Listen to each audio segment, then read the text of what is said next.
1 year ago, in the early morning hours, the lives of millions of Ukrainians changed forever. This past year has been a difficult one. It was a year that was filled with suffering and challenges, with pain and loss, with difficult situations. At the same time, it was also filled with a great solidarity, with a great expression of hope, of faith, of love and assistance to one another. This faith, this hope, this assistance, this ability to see our neighbor in need and to respond has been the fabric that has kept this Ukrainian society together. I believe that it's also the fabric that has kept the world society together.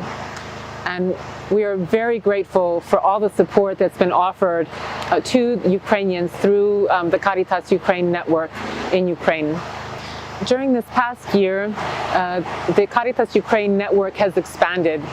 We already had a pre-existing network throughout the entire country, which assisted us to be able to respond immediately when the full-scale invasion was launched on February 24th. Since that time, we have scaled our response. We have expanded our services to include 42 centers throughout the country, to include also 448 parishes who are aiding in the humanitarian response. Through that, we've been able to offer close to 4 million services to people in need throughout the country.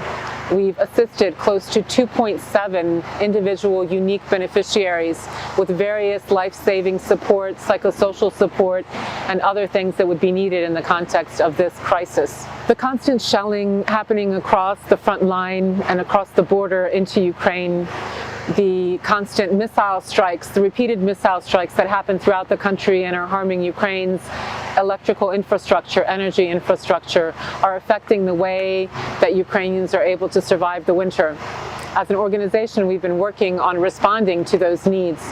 We continue to respond to basic needs, such as food, water, hygiene, shelter needs. We're also starting to work on slight recovery activities, which would include crisis counseling, case management, working with psychosocial support, both for adults and also for children. We are your heart, your hands, offering aid, offering that first opportunity to embrace somebody who's come out of a traumatic situation. And we are your hands and hearts on the ground.